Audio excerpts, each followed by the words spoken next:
साहित्य ज्ञान चैनल में आप सभी का स्वागत है। जिन छात्रों ने अभी तक चैनल को सब्सक्राइब नहीं किया है वे सब्सक्राइब कर लें और बेल आइकन को प्रेस कर लें, जिससे चैनल से जुड़ी हुई सूचनाएं आपको समय से मिलती रहें। नमस्कार, आज हम लोग सूरदास के पद चैप्टर के प्रश्नोत्तर पढ़ेंगे। आइए पहला प्रश्न देखते हैं। पहला प्रश्न है, गोपियों द्वारा उद्धव को भाग्यवान कहने में क्या व्यंग निहित है।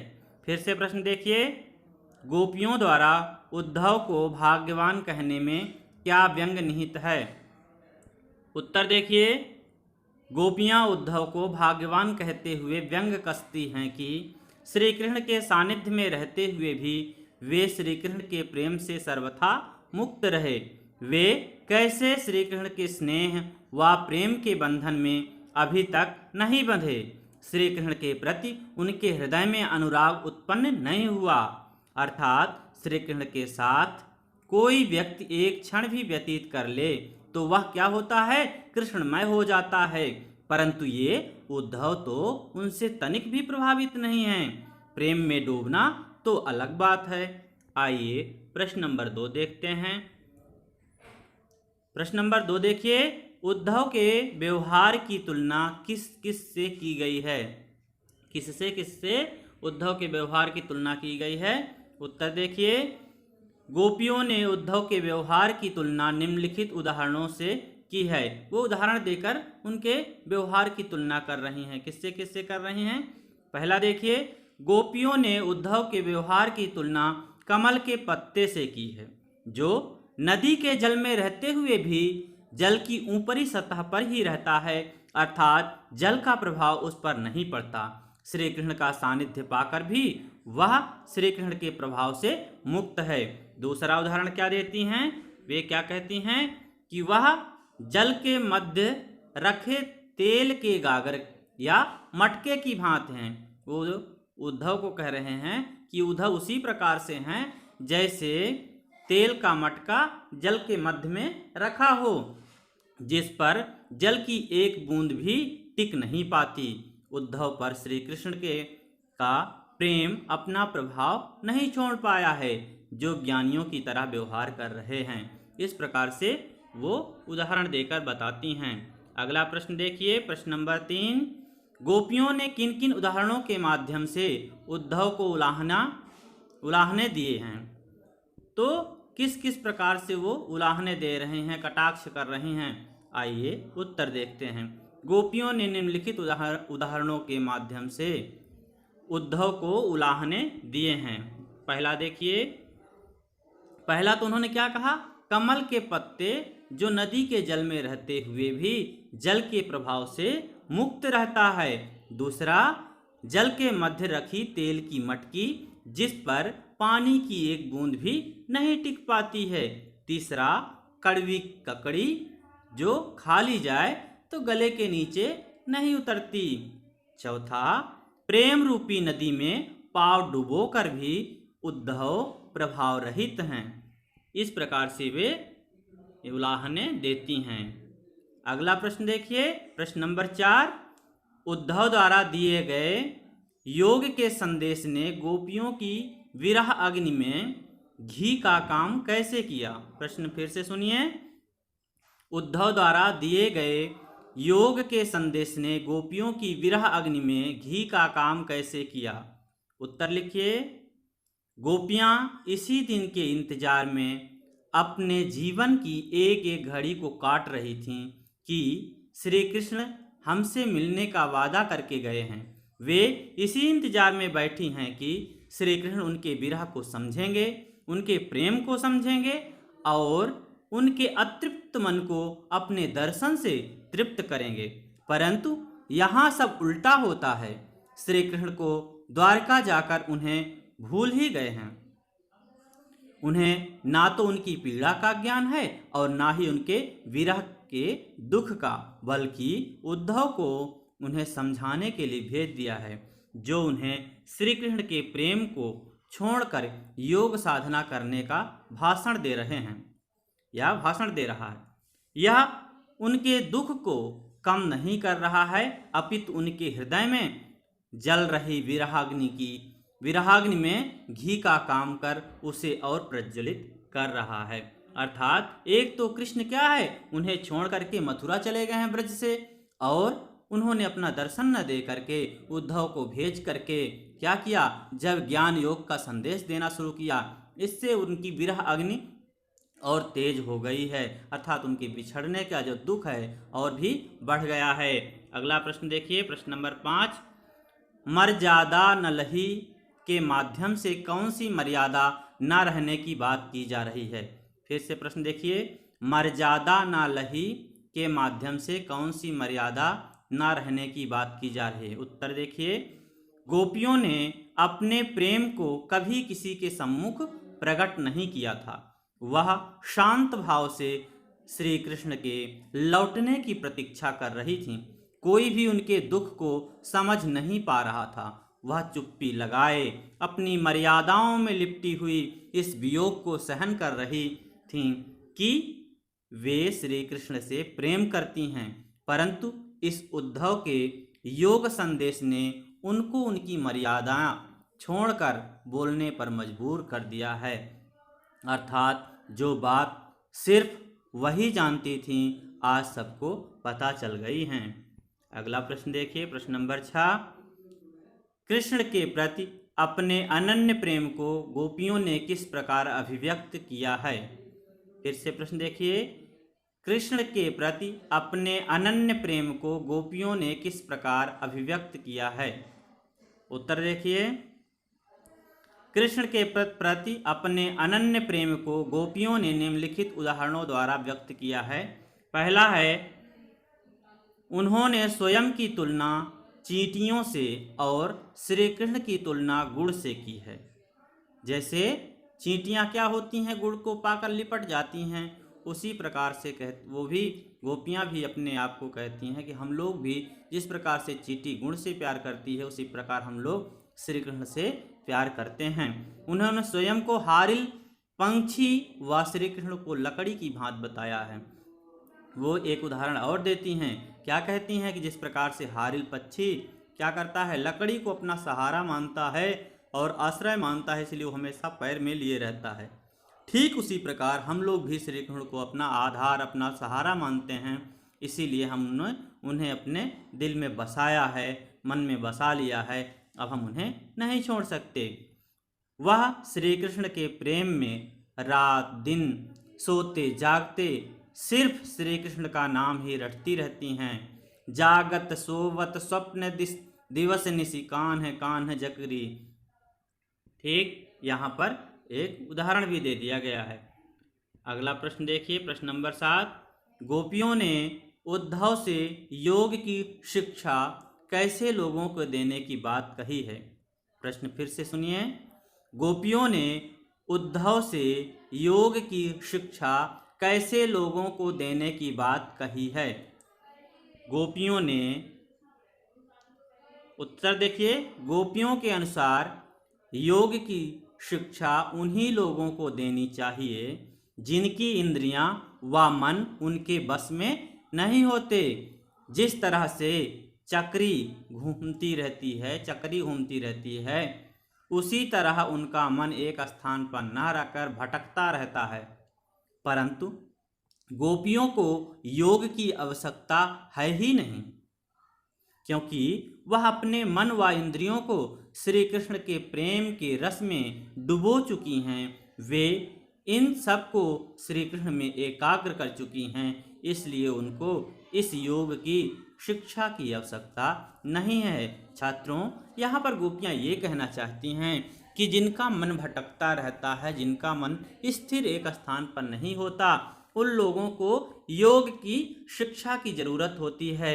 हमारा मन तो एक स्थान पर निर्धारित हो चुका है, एक स्थान पर एकाग्रचित्त हो चुका है, हम तो श्री कृष्ण के प्रेम में बंध चुके हैं, इसलिए हमें योग की आवश्यकता नहीं है। अगला प्रश्न देखिए, प्रश्न नंबर 8, पदों के आधार पर गोपियों का योग साधना के प्रति दृष्टिकोण स्पष्ट करें। पदों के आधार पर गोपियों का योग साधना के प्रति दृष्टिकोण स्पष्ट करें। उत्तर देखिए, प्रस्तुत पदों में योग साधना के ज्ञान को निरर्थक बताया गया है। यह ज्ञान गोपियों के अनुसार अव्यवहारिक और अनुपयुक्त है।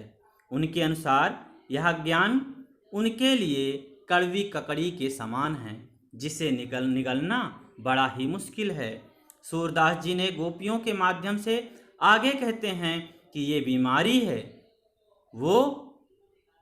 वो भी ऐसा रोग जिसके बारे में ना तो उन्होंने पहले कभी ना सुना है और ना ही देखा है। इसलिए उन्हें इस ज्ञान की आवश्यकता नहीं है। उन्हें योग का आश्रय तभी लेना पड़ेगा जब उनका चित्त एकाग्र नहीं होगा, परंतु कृष्णमय होकर यह योग शिक्षा तो उनके लिए अनुपयोगी है। अर्थात उनका मन एक स्थान पर स्थिर है, तो उन्हें क्यों ऐसी शिक्षा की आवश्यकता पड़ेगी। उनके अनुसार कृष्ण के प्रति एकाग्र भाव से भक्ति करने वाले को योग की जरूरत नहीं होती है। अगला प्रश्न देखिए, प्रश्न नंबर 9। गोपियों के अनुसार राजा का धर्म क्या होना चाहिए? गोपियों के अनुसार राजा का क्या धर्म होना चाहिए? गोपियों के अनुसार उत्तर देखिए, गोपियों के अनुसार राजा का धर्म उसकी प्रजा की हर तरह से रक्षा करना होता है तथा नीति से राजधर्म का पालन करना होता है। एक राजा तभी अच्छा कहलाता है जब वह अनीति का साथ न देकर नीति का साथ दे। तो यहाँ पर इस प्रकार से गोपियाँ बता रही हैं कि राजा का धर्म क्या है। पहला तो ये है कि वो प्रजा की रक्षा करे और नीतिवान हो, नीति पर चले, और जो भी अनीति कर रहा हो, गलत कार्य कर रहा हो, उसका साथ ना दे, और जो सही कार्य कर रहा है उसका साथ दे। अगला प्रश्न देखिए, प्रश्न नंबर 10। गोपियों को श्री कृष्ण में ऐसे कौन से परिवर्तन दिखाई दिए जिनके कारण वे अपना मन वापस पा लेने की बात करती हैं?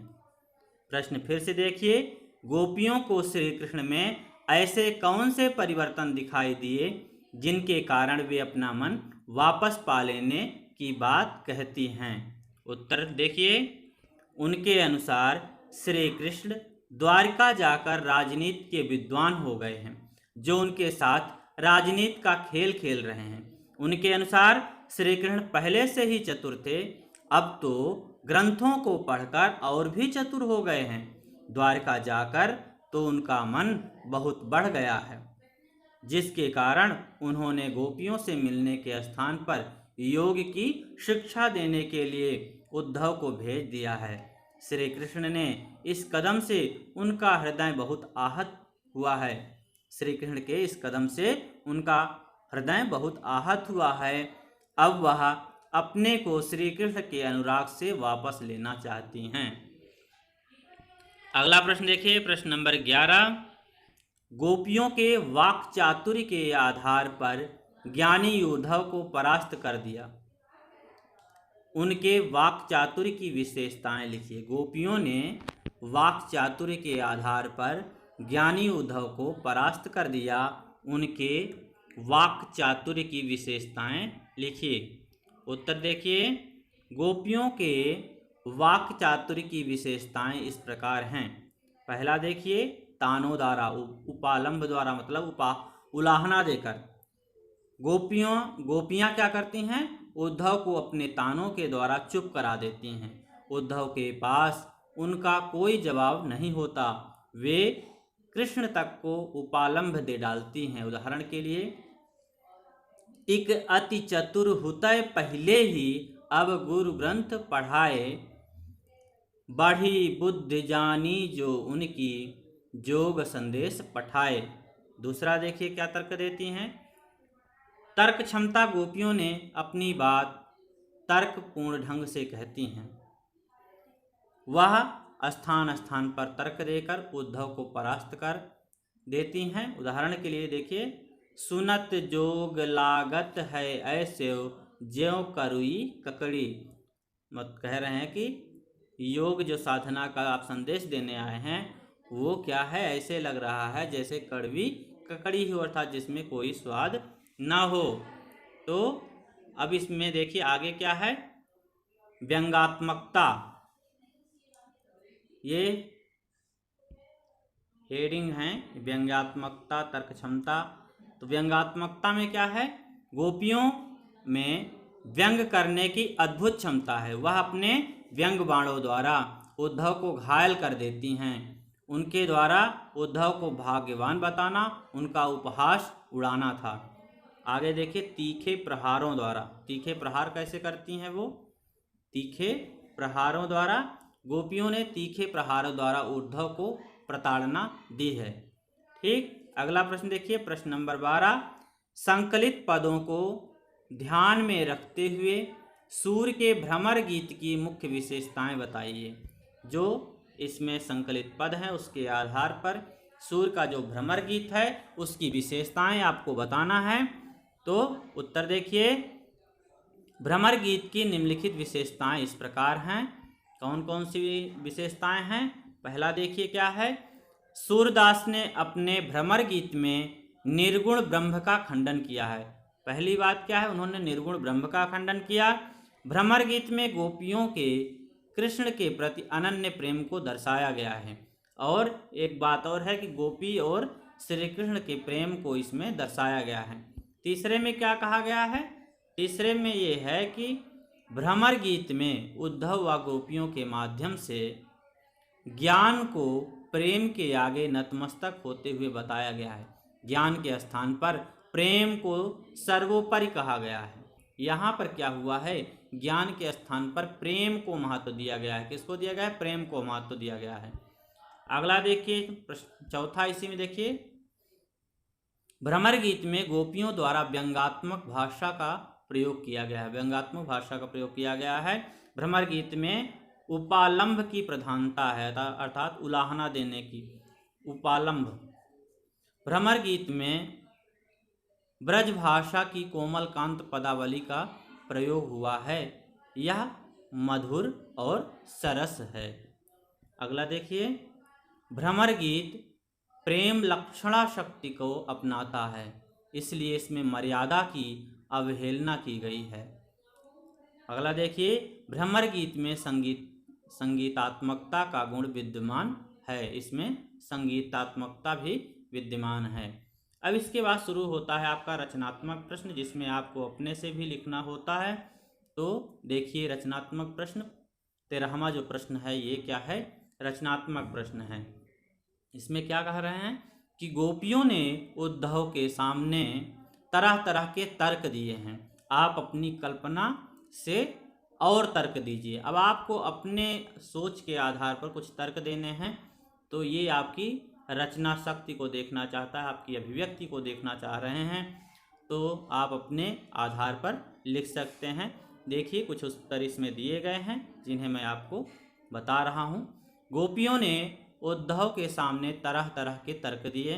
हम भी निम्नलिखित तर्क दे सकते हैं, जैसे कि कृष्ण की प्रवृत्ति भंवरे के समान है। जिस प्रकार से भंवरा होता है, क्या करता है? एक फूल से उड़ करके दूसरे फूल पर पहुंचता रहता है, वो एक स्थान पर टिकता नहीं। ठीक उसी प्रकार से श्री कृष्ण भी हैं, एक जगह टिक कर नहीं रह सकते। प्रेम रस को पाने के लिए अलग अलग डाली पर भटकते रहते हैं। आगे क्या है? उद्धव पर कृष्ण का प्रभाव तो पड़ा नहीं, परंतु लगता है कृष्ण पर उद्धव के योग साधना का प्रभाव अवश्य पड़ गया है। इसीलिए तो उन्होंने क्या किया है? गोपियों को समझाने के लिए उद्धव को भेज दिया है। तो लगता है उनके ऊपर क्या है? उद्धव का प्रभाव पड़ गया है। अगला देखिए क्या है? निर्गुण, अर्थात जिस ब्रह्म के पास गुण ही नहीं है उसकी उपासना हम नहीं कर सकते।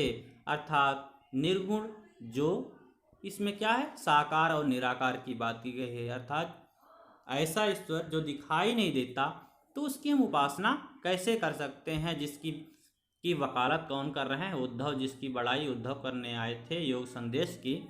तो वो जब दिखाई नहीं देता, समझ में नहीं आता, मैं हम लोग कैसे उसकी पूजा पाठ कर सकते हैं? ये गोपियाँ कहती हैं। प्रश्न नंबर 14 देखिए, उद्धव ज्ञानी थे, नीति की बातें जानते थे। गोपियों के पास ऐसी कौन सी शक्ति थी जो उनके वाक चातुर्य में मुखरित हो उठी? फिर से प्रश्न देखिए, उद्धव ज्ञानी थे, नीति की बातें जानते थे। गोपियों के पास ऐसी कौन सी शक्ति थी जो उनके वाक चातुर्य में मुखरित हो उठी? उत्तर देखिए, गोपियों के पास श्री कृष्ण के प्रति सच्चे प्रेम तथा भक्ति की शक्ति थी, जिस कारण उन्होंने उद्धव जैसे ज्ञानी तथा नीतिज्ञ को भी अपने वाक चातुर्य से पराजित कर दिया। ठीक, अगला प्रश्न देखिए, प्रश्न नंबर 15। गोपियों ने यह क्यों कहा कि हरि अब राजनीति पढ़ आए हैं?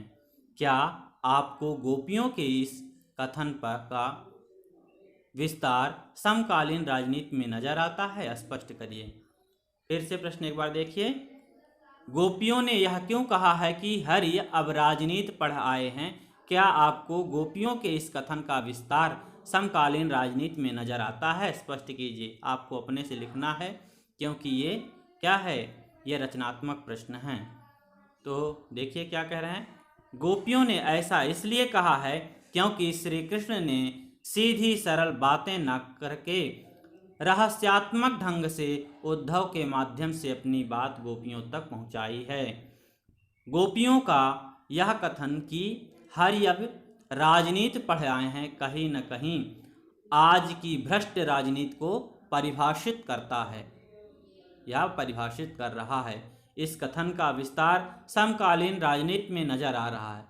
जिस तरह से श्री कृष्ण अपनी बात सीधे सीधे ना करके घुमा फिराकर उद्धव के माध्यम से गोपियों के समक्ष रखी है, उसी तरह आज के राजनीतिज्ञ भी अपनी बात को घुमा फिराकर जनता के समक्ष रखते हैं। दूसरी तरफ यहाँ गोपियों ने राजनीति शब्द को व्यंग के रूप में कहा है। आज के समय में भी राजनीति शब्द का अर्थ व्यंग के रूप में ही लिया जाता है। जिस प्रकार से आप भी देखते होंगे कि तमाम नेता जब चुनाव होता है तो आते हैं, वादे करते हैं, और जैसे ही उनको राजगद्दी सत्ता मिल जाती है, गद्दी पर बैठ जाते हैं, तो क्या करते हैं, वो जनता को भूल जाते हैं। ठीक उसी प्रकार से यहाँ पर क्या कृष्ण भी कर रहे हैं, इस प्रकार से गोपियाँ कह रही हैं। छात्रों, आज का ये चैप्टर यहीं पर समाप्त होता है। आप चैनल को सब्सक्राइब करें, वीडियो को लाइक करें, और आपको ये वीडियो कैसा लगा कमेंट बॉक्स में कमेंट ज़रूर करें। धन्यवाद।